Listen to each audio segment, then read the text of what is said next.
A very respected member of the community says they disagree with me, so I would like to record this while we talk about it. El Diablo says, at Tools and Tactics, so Robert, here's the situation. Where I have to disagree with you in my dad's workshop, which was in our basement. I was installing Romex run through the ceiling joists down to each deep 1900 box being used for the receptacles.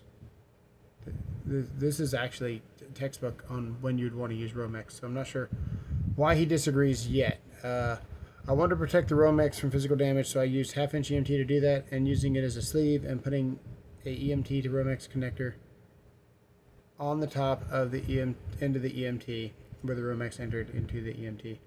Use a normal Romex connector to enter the 1900 box. Okay, so it sounds like he did like some kind of transition, maybe like with a rigid coupling and a EMT connector and then a Romex connector, and that's perfectly fine. We can do that, and I'm gonna tell you a little bit of inside information about that as an inspector. But first, I want to keep reading. Also, it sounds like he didn't actually enter the box with a connector. He stopped just short of the box, used a Romex connector, and then entered the box with the Romex, which I think is just awesome. That's amazing. That's really what they want you to do here. This is like textbook. This is a textbook installation, guys. You never hear about these or see them. Maybe put a bang-on bushing, one of those white caps that goes over the EMT. You see them a lot on low voltage installations whenever you're leaving the EMT. But other than that, really, really good. Or a connector. Okay, so it was almost touching the Romex connector at the box, but not quite touching it there. Perfect. This method protected the Romex and satisfied all the requirements at the time of the installation. Actually, it looked good. Great. The inspector looked at the installation at the time when it was completely even and made a comment saying, this is exactly how EMT is allowed to be installed and his textbook situation. Amazing. I agree. So far, we agree on how to use Romex and EMT together using the proper fittings for both wiring methods, but satisfying all the requirements for the EMT with Romex without trying to convert the Romex to an EMT wiring method. This is I agree 100%. The changeovers. The changeovers are interesting because they're just trying to sell you more products. That's what they're trying to do. If we are not trying to bond and we are not trying to seal out water, I personally don't have an issue with changeovers. That's my personal professional opinion. It would be super hypocritical for me not to let you use three pieces. You're going to do an EMT connector, a rigid coupling, and a Romex connector or a flex connector or a steel type connector. I don't care. Yes, I said that. Should you use a transition fitting? Probably. Have I installed over 125 of these changeovers? Maybe 500? Yes, I've also done that. So extremely hypocritical. Some jobs, like, you can't stub up less than a 2-inch out of the roof for a TPO seal, and you got to use a rigid pipe. So you put a rigid coupling on it, and then guess what you do? You use a freaking seal tight connector, and nobody bats an eye. So really, really hard for me to call transition fittings, but that's what he's talking about. If we're not trying to bond and we're not trying to seal, I'm cool with them, especially in a dry location. Okay. I think we read all that. The EMT only protects your Romex from physical damage, but the Romex is the wiring method. You just need to make sure you use the proper connector when needed when you enter next to the EMT to make sure that you're not subjecting the Romex to the damage. That's the pop-in bushing that I was telling you guys about. So we still agree. You're trying to secure the Romex to the EMT by using the right EMT connector to Romex connector. Yes. So we sometimes didn't have the connector. We would use EMT connector to a half-inch threaded rigid coupling and then a metal Romex connector, all connected together and did the same thing as what the EMT connector did. I know it's hard to picture sometimes. I feel like if I sent you a picture of how I use this method as an installation like this, you would understand it much better. So next time I find an installation like this, so you can see for yourself. I'm actually about to make a video about this because I've got a picture of one myself.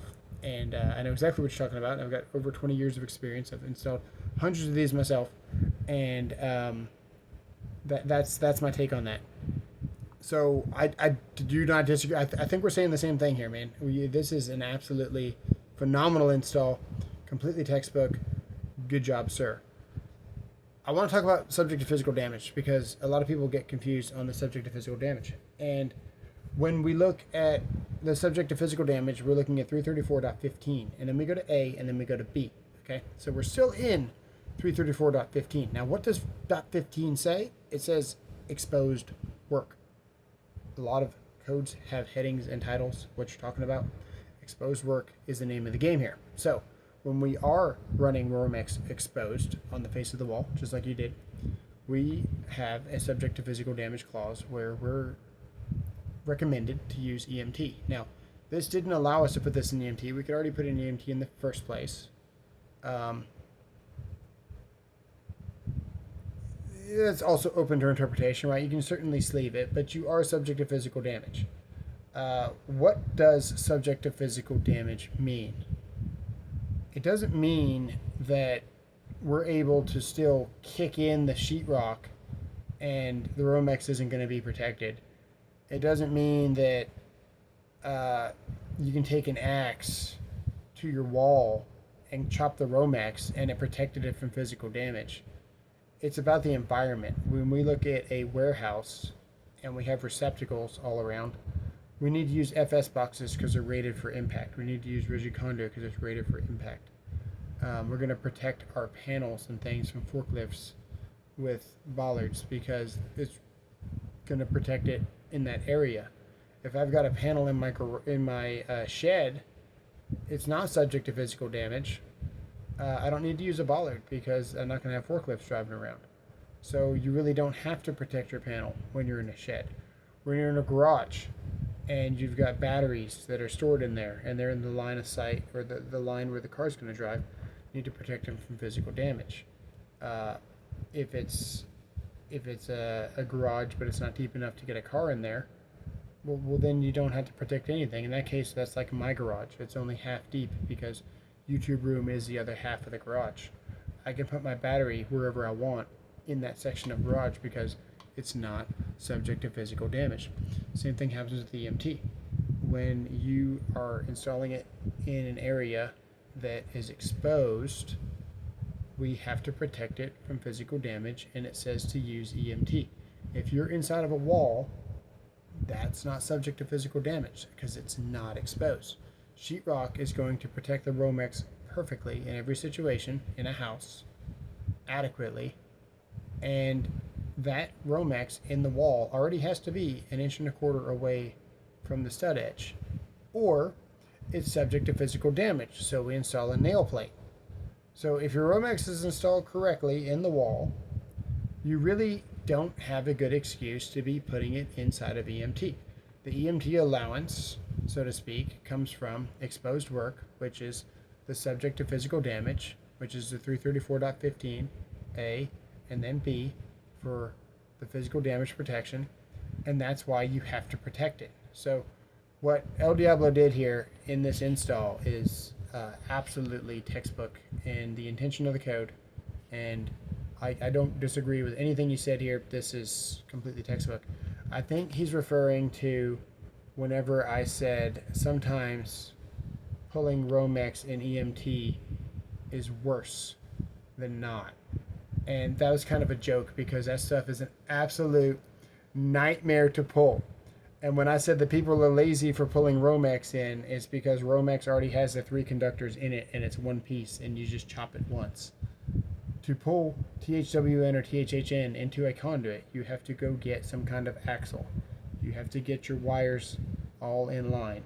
You have to pull out 30 to 40 feet of whatever you want. You have to cut it. You have to tape it up. You fold the ground over to make a head or whatever you're doing, something fancy. And you got to number the wires sometimes, depending on how many different colors you got. And then you've got to pull the fish tape through to push it in. Some pulls you can just push the Romex in if it's straight.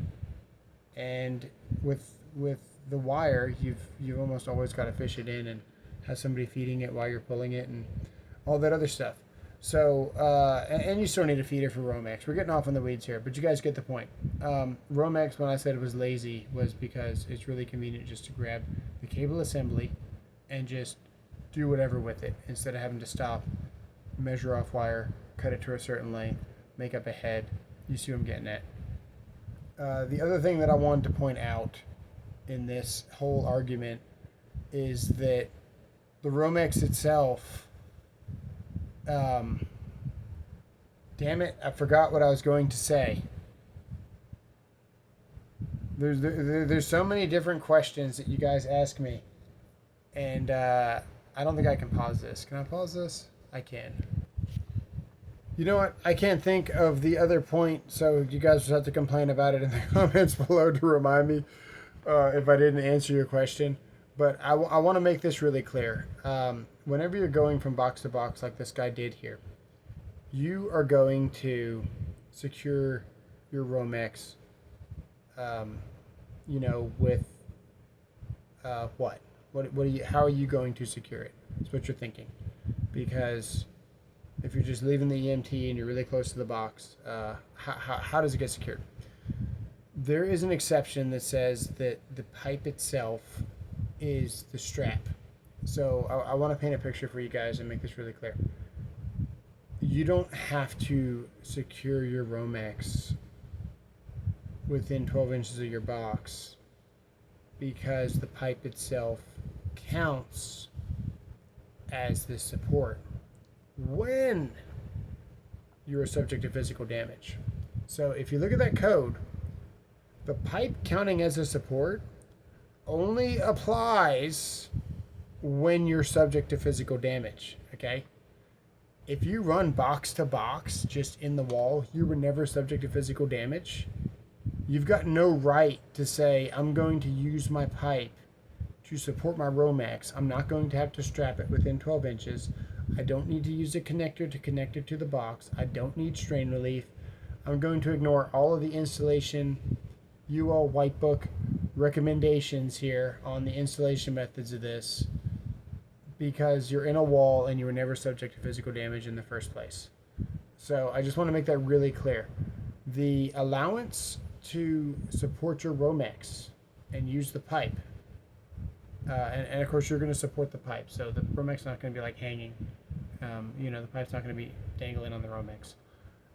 With your pipe supported and the Romex sleeving through it with connectors on either side, or bushings or whatever you got, throated connectors, and then entering a box really soon after that's completely textbook, and you don't have to do some of the wiring methods like you would regular Romex, but only when you're subject to physical damage. That's in there. It's verbatim. If you guys got any questions, let me know. Appreciate El Diablo here for demonstrating like the most textbook install. I almost wanted to build out and show you guys the exact same way, but you would have thought that I was just overkilling it on purpose and making a mountain out of a molehill. And this whole thing, this whole Romex thing that we started, wasn't to teach you guys about Romex. It wasn't to show you what you can and can't do, because I don't think you're going to find an inspector that's going to fail you if you do put Romex in EMT. I want to make that very clear, okay? It's to get you thinking about how to actually navigate the code and read it, because you can't jump from section to section. You got to stay in the same section. So that 334.15 has to do with exposed work. And then we stay in the 15 and we talk about the protection of physical damage, and we maintain in that same .15 area. And once we go to .16 or 17 or 18, sometimes I jump around. I don't know the whole code book off the top of my head, but I do have total recall memory, so I can tell you in the, this is 2020, I think, the surge fields damage is on the right page whenever you turn, and you're going to go about 8 inches down. You're going to see the 334.15. You're going to see A, then you're going to see B. You're going to have about this much text on the bottom right hand of that page, which is on the left side of the bottom right page. The left side, the bottom left side of that right hand page. Wow. You're going to go up to the top right of the right hand page, and you're going to go about that far down, maybe that far, and then that's where you're going to see that your raceway counts as a support. Let me know what you guys think in the comments below. See you guys in the next one. Thanks.